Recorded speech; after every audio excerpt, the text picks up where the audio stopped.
अनंत कोटि वैष्णव वृंद की ग्रंथराज श्रीमद् भागवतम महापुराण की।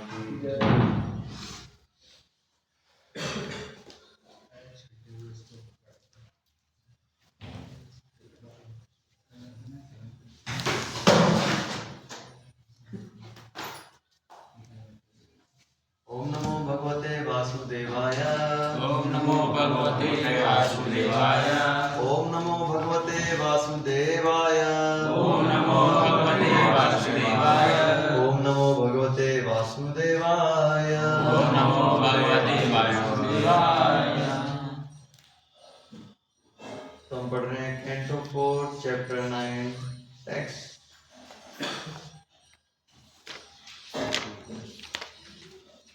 टेक्स्ट 29 है ना।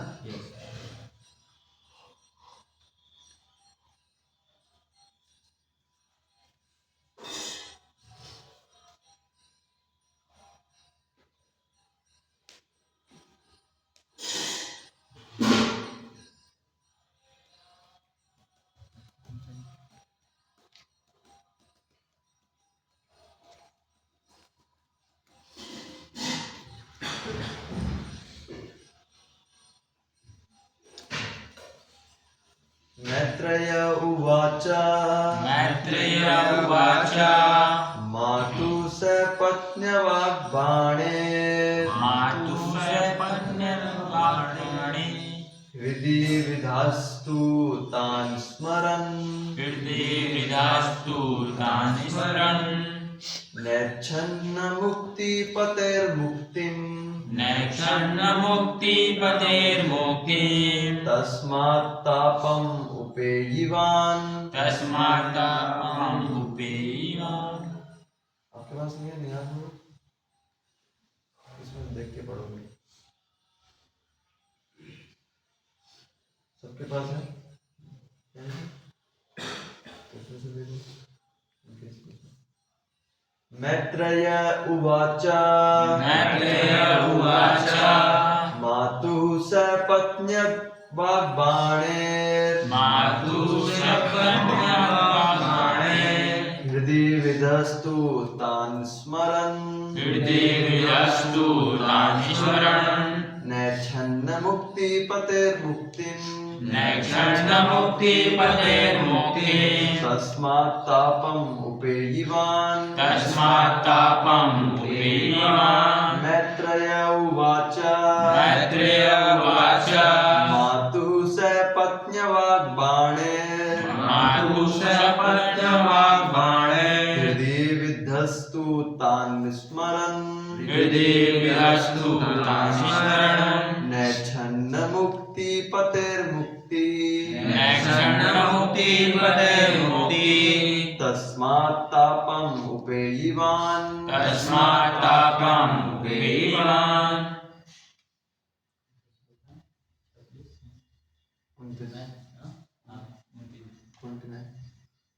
मैत्रेय उवाच। मैत्रेय उवाच। मातुः सपत्न्यवाग्बाणे। मातुः सपत्न्यवाग्बाणे। हृदि विधस्तु तान् स्मरन्। हृदि विधस्तु तान् स्मरन्। नैच्छन्न मुक्तिपतेर्मुक्तिम्। नैच्छन्न मुक्तिपतेर्मुक्तिम्। तस्मात् तापम् उपेयान्। तस्मात् तापम् उपेयिवान्। मैत्रेय उवाच। मैत्रेय उवाच। मातुः मातु सपकन्या वाग्वाणी मातु सपत्न्यवाग्वाणे हृदि विधस्तु तानि स्मरन् विधिविदस्तु तानि स्मरन् नैक्षरमुक्तिपतेर्मुक्ति नैक्षन्नमुक्तिपदे मुक्तिं तस्मात् तस्मात्तापमेवान् मैत्रेय उवाच मैत्रेय उवाच मातुः सपत्न्या वाग्बाणे मातु सपत्न्यवाग्बाणे हृदि विधस्तु तान् स्मरन् हृदि विधस्तु तानि स्मरन् नैच्छन्नमुक्तिपते मुक्तिं नैक्षरमुक्तिपतेर्मुक्ति तस्मात्तापम् उपेयिवान् तस्मात्तापम् उपेयिवान्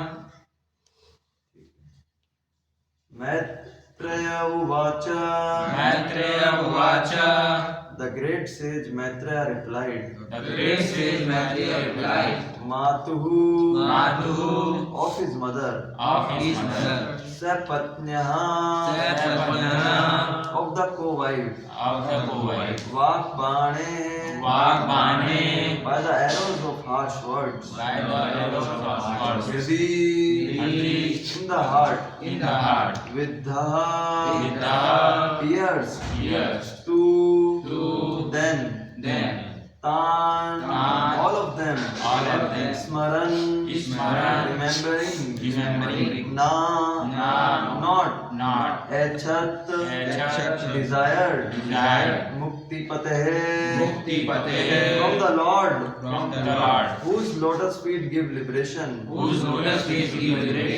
Muktim, salvation, Tasmat, therefore, Tapam, grief, Upeyivan, he suffered.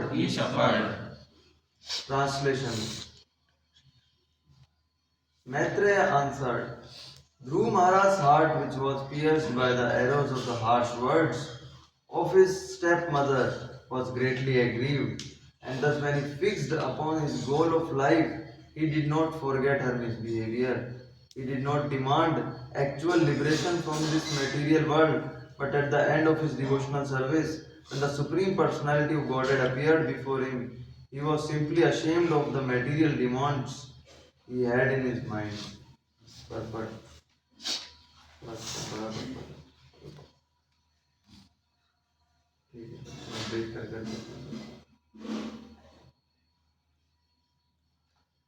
This important verse has been discussed by many stalwart commentators.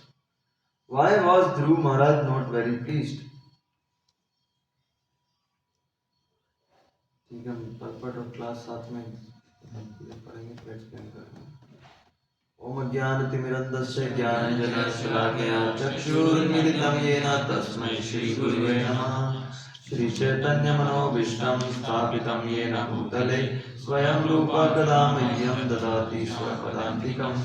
वन्देऽहं श्रीगुरोः श्रीयुतापदकमलं श्रीगुरुर्वैष्णवांश श्रीरूपं साग्रजातं सहगणरघुनाथान्वितं तं सजीवं साद्वैतं सावधूतं परिजनसहितं कृष्णचैतन्यदेवं श्रीराधाकृष्णपादान् सहगणललिता श्रीविशाखान्वितांश्च। नमो विष्णुपादाय कृष्णपृष्ठाय भूतले श्रीमते भक्तिवेदान्तस्वामीति नामिने। नमस्ते सारस्वते देवे गौरवाणी प्रचारिणे निर्विशेषशून्यवादी पाश्चात्यदेशकारिणे। जय श्री कृष्ण चैतन्य प्रभु नित्यानंद श्री अद्वैत गदाधर श्रीवासादि गौर भक्तवृंद। हरे कृष्णा कृष्णा कृष्णा हरे हरे, हरे राम राम राम हरे हरे। जीवन का जो लक्ष्य है, अलग अलग टाइम पे प्रभुपाद जी से जब पूछा गया जीवन का लक्ष्य क्या है, तो अलग अलग तरीके से जवाब प्रभुपाद जी ने अलग अलग तरीके से बोला। लेकिन जीवन का लक्ष्य कई बार ऐसा भी बोला जाता है, जीवन का लक्ष्य है भागवतम पढ़ना और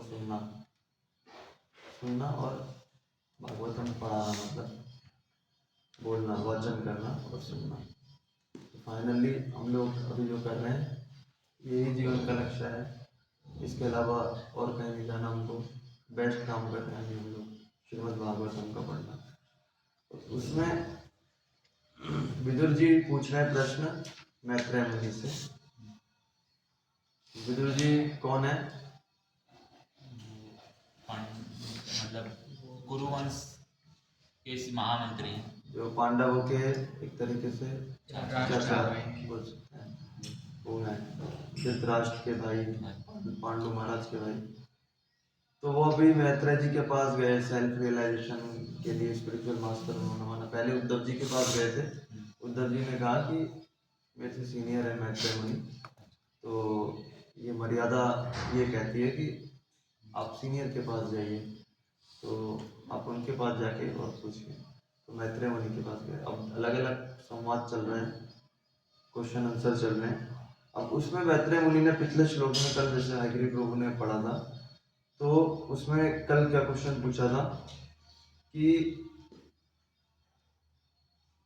ध्रुव महाराज ने अच्छे से भक्ति किया और फाइनली भगवान के धाम भी प्राप्त कर लिया उन्होंने, फिर भी ध्रुव महाराज खुश क्यों नहीं थे? तो ये देखो एक प्रोसेस होता है, जैसे हम भगवत गीता में पढ़ते हैं, तद्विधि प्रणिपाते न परिप्रश्नेन सेवया उपदेशन्ति ते ज्ञाना ज्ञानिनः तत्त्वदर्शिनः। आध्यात्मिक मार्ग में प्रगति करने का ये एक तरीका है हमारे, हम स्पिरिचुअल मास्टर से, हम गुरु से, डिवोटी से क्वेश्चन आंसर करें। जो भी हमारी क्यूरियोसिटीज हैं, डाउट हैं, वो पूछें उनसे और उनको क्लियर करें। स्पिरिचुअल लाइफ में इस तरह से प्रोग्रेस किया जाता है। और जब गुरु देखते हैं कि वो उत्सुक है कोई विषय को जानने के लिए, तो आंसर भी देते हैं और साथ में कृपा भी देते हैं। तो ये एक तरीका है स्पिरिचुअल लाइफ में प्रोग्रेस करने का। तो यहाँ पे विदुर महाराज ने एक प्रश्न पूछा कि क्यों खुश नहीं थे ध्रुव महाराज। अब मैत्रेय मुनि इस श्लोक में और उनका रिप्लाई करेंगे इस श्लोक में।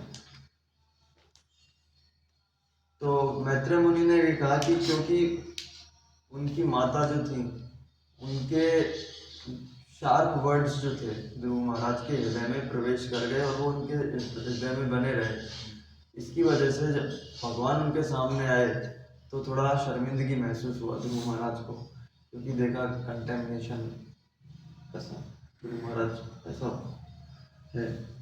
अब ये जो वर्ड्स है ये बहुत इंपॉर्टेंट है, ऐसे श्रील प्रभुपाद कह रहे हैं पहली लाइन में, और बहुत बड़े बड़े आचार्यों ने इसमें कमेंट्री किया है क्यों खुश नहीं थे। तो हम लोग पढ़ना चालू करते हैं इसको, परपट को मोस्टली पढ़ेंगे ही आज, ज़्यादा कुछ बोलूँगा नहीं इसमें। This important verse has been discussed by many stalwart commentators. Why was Dhruv Maharaj not very pleased even after achieving the goal of life he desired? A pure devotee is always free from any kind of material desires. In the material world, one's material desires are almost demonic. One thinks of others as one's enemies, and one thinks of revenge against one's enemies. One aspires to become the topmost leader or topmost person in this material world, and thus one competes with all others.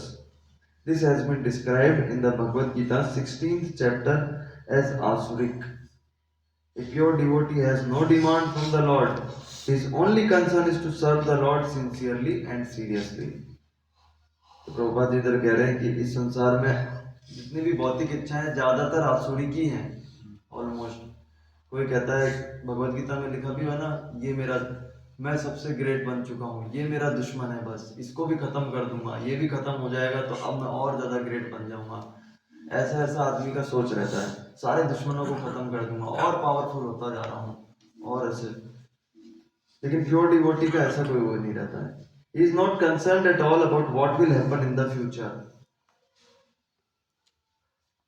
In the Mukund Mala Stotra, King Kulashekar, author of the book, states in his prayer, "My dear Lord, I do not want any position of sense gratification within this material world.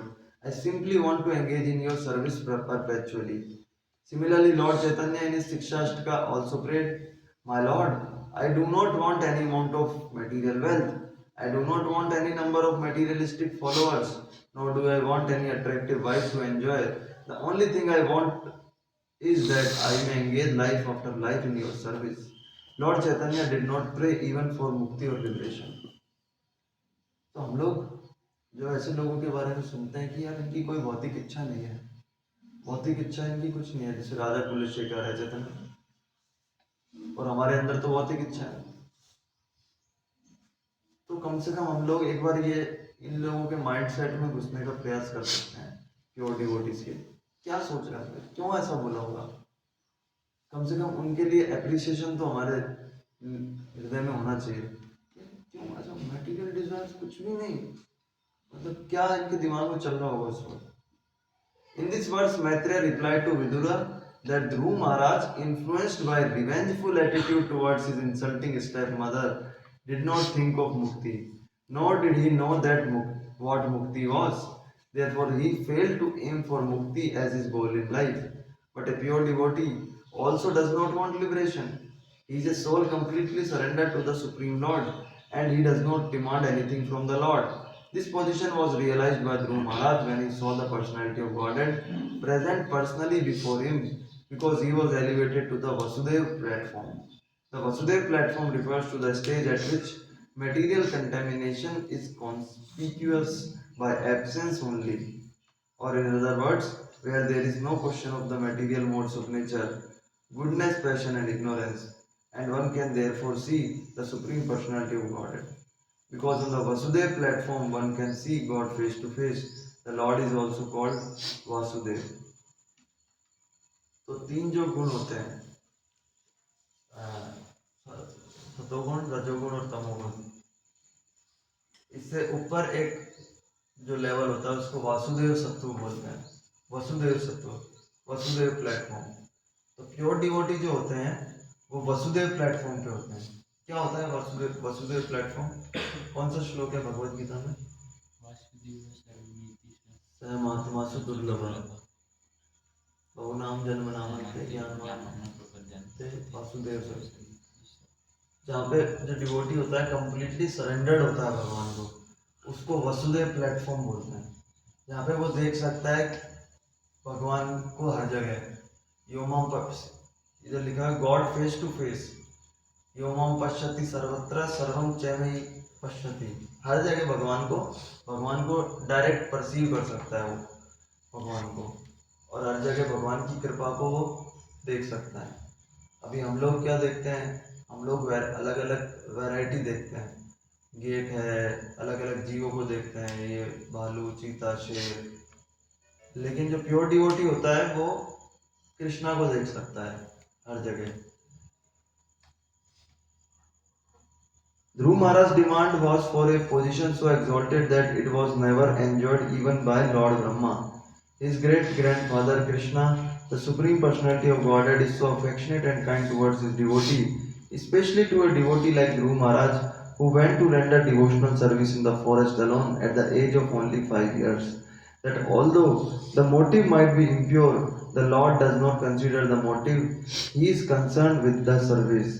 But if a devotee has a particular motive, the Lord directly or indirectly knows it, and therefore he does not leave the devotee's material desires unfulfilled. These are some of the special favors by the Lord to a devotee. तो भगवान जो है ना, भगवान हर भक्त के अंदर अच्छा देखते हैं। जैसे एग्जाम्पल क्या है, पूतना चाहे जहर लगा के आई थी, लेकिन भगवान ने क्या देखा, उसके अंदर माता का भाव देखा। माता का भाव देखा तो भगवान ने उसको कौन सा पोजीशन दे दिया? हाँ, माता का, धात्री, नर्स जो होता है वो वाला पोजीशन स्पिरिचुअल वर्ल्ड में उसको प्रदान कर दिया। क्यों? क्योंकि भगवान जो है वो हर चीज, हर जगह अच्छा देखते हैं। भगवान भावग्राही हैं, भावग्राही। और वैष्णव क्या होते हैं? सारग्राही होते हैं, वो हर चीज का एसेंस देखते हैं। वैष्णव सारग्राही और भगवान भावग्राही। तो भगवान जो है हर चीज में मूड देखते हैं, डिवोटी का मूड देखते हैं, और वैष्णव जो है एसेंस देखते हैं। वैष्णव एसेंस क्यों देखते हैं? क्योंकि हर चीज का एसेंस क्या है? Krishna is the essence of everything. आता है ना भगवत गीता में वो चैप्टर कि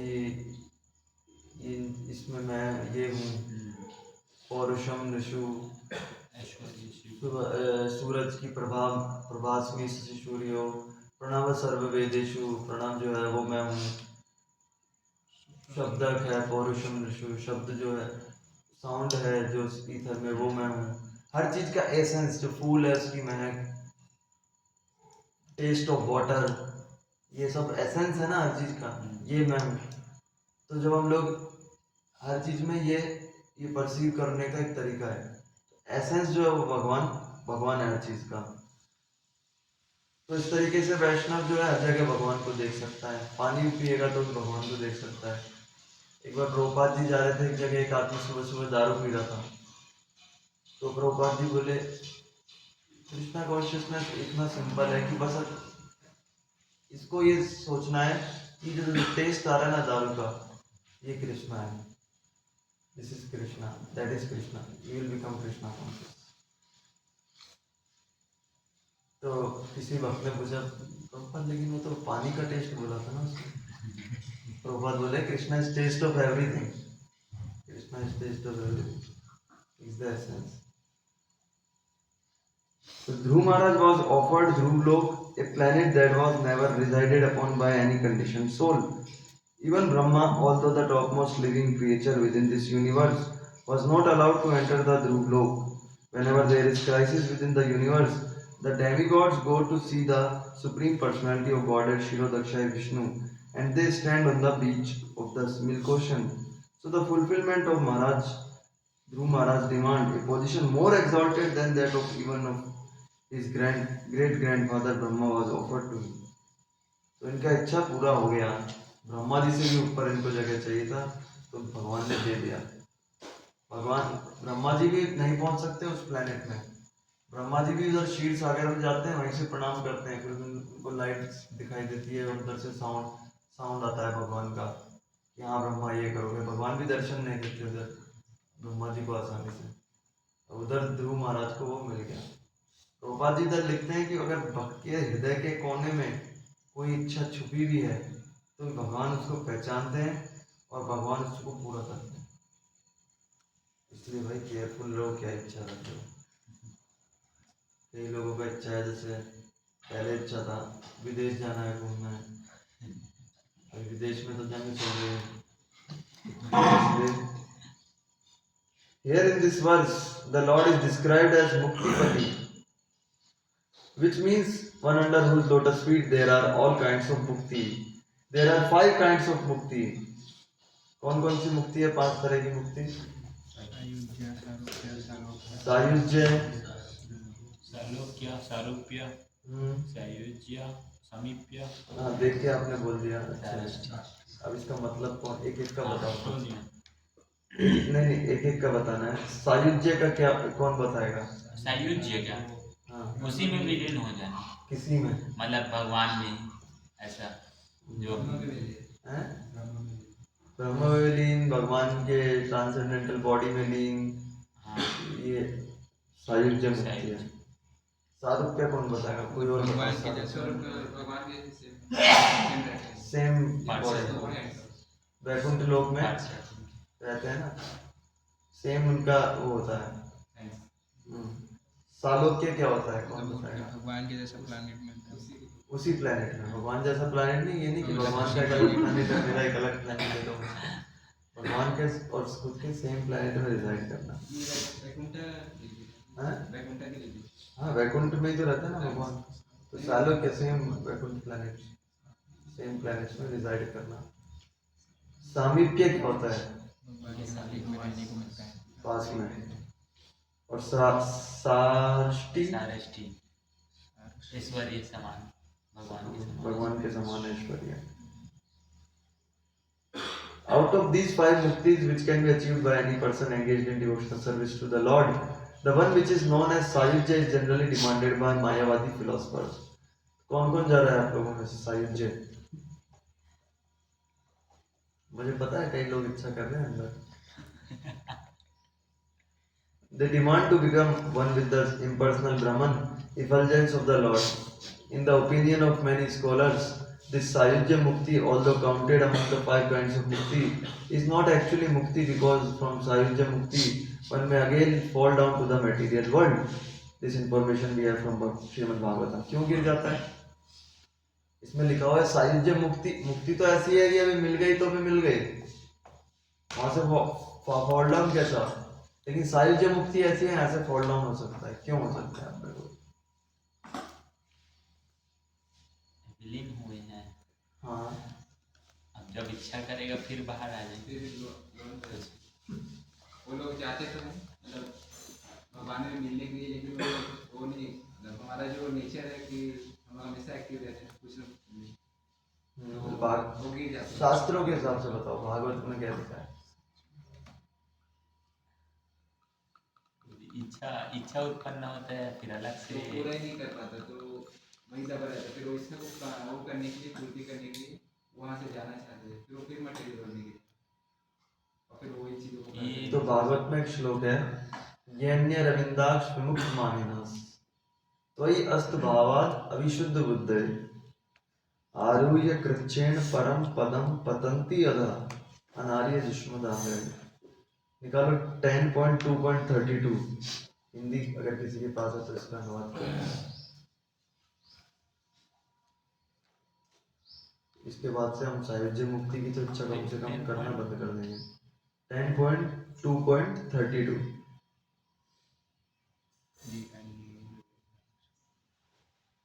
इसका अनुवाद कोई पढ़ सकता है हिंदी में, अगर किसी बात हिंदी है तो हिंदी है क्या आपके पास? कोई कह सकता है कि भक्तों के अलावा, अनुवाद है या तात्पर्य पढ़ रहे हो? अनुवाद ब्रैकेट में है, कोई कह सकता है कि भक्तों के अलावा जो हमेशा भगवान के चरण कमलों की शरण लेते हैं, ऐसे लोग भी हैं जो भक्त नहीं हैं, लेकिन जिन्होंने मोक्ष प्राप्त करने के लिए विभिन्न प्रक्रियाओं को स्वीकार किया है, उनके साथ क्या हुआ? इस प्रश्न के उत्तर में भगवान ब्रह्मा और अन्य देवताओं ने कहा, हे कमल नेत्र भगवान, हालांकि गैर भक्त जो सर्वोच्च पद प्राप्त करने के लिए गंभीर तपस्या और तपस्या स्वीकार करते हैं, वे खुद को मुक्त मान सकते हैं. उनकी बुद्धि अशुद्ध है, वे अपनी कल्पित श्रेष्ठता की स्थिति से नीचे गिर जाते हैं, क्योंकि उन्हें अपने चरण कमलों के प्रति कोई आपके चरण एक सेकंड, इसमें क्या लिखा है? 3-4 शब्द हैं. उनकी बुद्धि एक तो हाँ कैसी है? अशुद्ध, पॉल्यूटेड इंटेलिजेंस है. इंटेलिजेंस तो है उनके अंदर, लेकिन पॉल्यूटेड है, अशुद्ध है. दूसरी चीज जो लिखा है इसमें कि वो अपने आप को मुक्त मानते हैं. एक्चुअली मुक्ति नहीं है ये सायुज्य मुक्ति, ये अपने आप को मुक्त मान लिया इन्होंने, मुक्त हो गए. मानिनास वर्ड जो है, विमुक्त मानिनास, मतलब इन्होंने माना है. मुक्त का मतलब असली में मुक्त नहीं हुए. तो सायुज्य मुक्ति वाले ऐसे हैं. पढ़िए आगे. उनकी बुद्धि अशुद्ध है, वे अपनी कल्पित श्रेष्ठता की स्थिति से नीचे गिर जाते हैं, क्योंकि उन्हें आपके चरण कमलों के प्रति कोई सम्मान नहीं है. हाँ, क्या रीजन दिया जाए क्यों गिर जाते हैं? क्योंकि उनके चरण कमल के प्रति कोई लगाव नहीं है, सम्मान नहीं है, रिस्पेक्ट. चरण कमलों के प्रति सम्मान का मतलब ऐसा बोला जाता है कि भगवान की सेवा में उनको कोई स्वाद नहीं है, रुचि नहीं है, वो नहीं करना चाहते. इसलिए अब जैसे मून पे गए हमारे कुछ वैज्ञानिक, वापस आना पड़ा ना. क्यों उधर नहीं? क्योंकि शेल्टर नहीं है उधर, शेल्टर नहीं है उधर. वापस आना ही पड़ेगा उनको, क्योंकि सामान वगैरह सब यहीं पे, ऑक्सीजन, खाना पीना सब इधर. वहाँ पे शेल्टर नहीं मिला उनको, इसलिए आना पड़ेगा. तो ऐसे ही सायुज्य मुक्ति में होता है कि वहाँ पे उनके पास शेल्टर नहीं होता. शेल्टर नहीं होता तो फिर वापस आना पड़ता है. वापस आते हैं तो फिर ये क्या करते हैं? हॉस्पिटल खोलते हैं, बड़े बड़े चैरिटी ऑर्गेनाइजेशंस खोलते हैं और ये सब काम करते हैं. तो सेवा नहीं, सेवा अंत में उनको क्या करनी पड़ी? सेवा ही करनी पड़ी. लेकिन हालांकि गलत सेवा कर रहे हैं, वो मानव सेवा में लग गए हैं, मानव सेवा ही माधव सेवा, ऐसा बना दिया इन्होंने, आजकल चल रहा है मानव सेवा ही माधव सेवा है। तो क्या रीजन है? क्योंकि डिवोशनल सर्विस नहीं है उधर सावित्री, दैट्स व्हाई वो लोग गिर जाते हैं। The monist philosopher, after executing severe austerity, merges into the impersonal effulgence of the Lord. But the living entity always wants reciprocation in loving affairs. Therefore, although the monist philosopher is elevated to the status of being one with the effulgence of the Lord, because there is no facility of associating with the Lord and rendering service unto Him, he again falls into this material world, and his severe propensity is satisfied by materialistic welfare activities like humanitarianism, altruism, and philanthropy. There are some instances of such fall downs even for great sannyasis in the Mayavad school. आप देखोगे कि जो अभी भी कई सन्यासी हैं बड़े बड़े, वो भी अंत में क्या कर रहे हैं? चैरिटी वगैरह ही कर रहे हैं, स्कूल खोल रहे हैं, हॉस्पिटल खोल रहे हैं। Therefore, वैष्णवा philosophers, जो मायावादी जो सन्यासी हैं, वो वैष्णव सन्यासी जैसे हमारे स्वामी में सन्यासी हैं, वो तो प्रचार कर रहे हैं हमेशा भगवान का। Therefore, Vaishnava philosophers do not accept Sayuja Mukti to be within the category of Mukti. According to them, Mukti means transferal to the loving service of the Lord from one's position of serving Maya. Lord Chaitanya also says in this connection that the constitutional position of a living entity is to render service to the Lord. This is real Mukti. Mukti hitva अन्यथा रूपम स्वरूपेण अवस्थिता। असली मुक्ति क्या है? अपने स्वरूप में स्थित होना, अपने स्वरूप में स्थित होना। और स्वरूप क्या है जीव का? जीवेर स्वरूप है कृष्ण नित्यदास। तो मुक्ति जो है, ये जो सायुज्य मुक्ति है या दुखों से निवारण पा लेना, ये तो भक्त के लिए, और जैसे उस दिन हम बता रहे थे सेट और सबसेट वाली बात कर रहे थे, ये तो ऑटोमेटिकली अच्छी हो जाती है।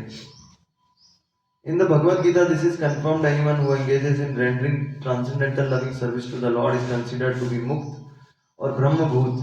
It is said in Bhagavad Gita that a devotee is considered to be on the Brahma Bhut platform when he has no material contamination. In the Padma Puran, this is also confirmed. Mukti means engagement in the service of the Lord. एक बार प्रभुपाद जी से किसी ने पूछा कि प्रभुपाद जी, अभी इस वक्त इस दुनिया में कितने शुद्ध भक्त हैं? तो प्रभुपाद जी ने अपने डिसाइपल से बोला, पूछा पास में, अभी इस्कॉन में कितने मेंबर्स हैं टोटल? वो बोले 5000। वो प्रभुपाद जी बोले 5000 शुद्ध भक्त। The great sage Maitreya explained that Dhruv Maharaj did not desire in the beginning to engage in the service of the Lord, but he wanted an exalted position better than his great grandfathers. This is more or less not service to the Lord, but service to the senses. Even if one gets the position of Brahma, the most exalted position in this material world, he is a conditioned soul. Srila Prabodhananda Saraswati says that if one is elevated to real pure devotional service, he considers even great demigods like Brahma and Indra to be on an equal level with an insignificant insect. The reason is that an insignificant insect has a desire for sense gratification, and even a great personality like Lord Brahma also wants to dominate this material nature. Sense gratification means domination over material nature. The whole competition between conditioned souls is based upon domination of this material nature. Modern scientists are proud of their knowledge because they are discovering new methods to dominate the laws of material nature. They think that this is the advancement of human civilization. The more they can dominate the material laws, the more advanced they think they are. Dhruv Maharaj's propensity in the beginning was like that. He wanted to dominate this material world in a greater position than Lord Brahma. Therefore, elsewhere it is described that after the appearance of the Lord, when Dhruv Maharaj thought and compared his determination to his final reward, he realized that he had wanted a few particles of broken glasses, but instead had received many diamonds. As soon as he saw the Supreme Personality of Godhead face to face, He immediately became conscious of the unimportance of his demand from the Lord to have an exalted position better than Lord Brahma's. When Dhruv Maharaj became situated on the Vasudev platform, due to seeing the Lord face to face, all his material contamination was cleared. भगवान का जब कोमल मुख देखा कमल के समान, तो उनके हृदय में जो भी कंटेमिनेशन था वो सब क्लियर हो गया. Thus he became ashamed of what his demands were and what he had achieved. हम भी सुबह जब मंगल आरती का दर्शन होता है, पर्दा खुलता है, ऐसा बोलते हैं मंगल आरती जो होता है वो बहुत, मंगल का मतलब क्या होता है? ऑस्पिशियस, शुभ. जो पर्दा खुलता है जब भगवान के सामने जो जो होता है, भगवान उस पर कृपा एक्स्ट्रा मर्सी प्रदान करते हैं उसके साथ, उसके ऊपर. तो वो मंगल आरती में प्रेजेंट रहना चाहिए. He was very much ashamed to think that although he had gone to Madhuvan, giving up the kingdom of his father, and he had gotten a spiritual master like Narad Muni, he was still thinking of revenge against his stepmother and wanted to occupy an exalted post within this material world. These were the causes for his moroseness, even after he received all the desired benediction from the Lord. When Dhruv Maharaj actually saw the Supreme Personality of Godhead, there was no question of revengeful attitude towards his stepmother, nor any aspiration to lord it over the material world. But the Supreme Personality is so kind that he knew that Dhruv Maharaj wanted these. Speaking before Dhruv Maharaj, he used the word Vedaham, because when Dhruv Maharaj demanded material benefits, the Lord was present within his heart and so knew everything. The Lord always knows everything a man is thinking. This is confirmed in Bhagavad Gita, also Vedaham Samtitani. भगवान को सब कैसे पता है? हाँ, हृदय में है ना. सर्वस्य चाम हृदय सन्निविष्टो सुहृदम सर्वभूतानां. तो हृदय में है तो उनको सब पता है. हमारे अंदर कई चीजें हैं जो हमें हमारे बारे में नहीं पता, वो भी भगवान को पता है. ऐसी ऐसी दबी जो इच्छाएं हैं वो भगवान को पता है. भक्ति करते हैं तो कई बार वो हमारी इच्छाएं सामने बाहर आती हैं. अरे यार ये इच्छा है क्या मेरी? कई बार ऐसा होता है. The Lord fulfilled all Dhruv Maharaj's desires. His revengeful attitude towards his stepmother and his stepbrother was satisfied. His desire for a more exalted position than that of a great grandfather was also fulfilled, and at the same time his eternal position in Dhruv Lok was fixed. Although Dhruv Maharaj's achievement of an eternal planet was not conceived of by him, Krishna thought, what will Dhruv Maharaj do with an exalted position within this material world?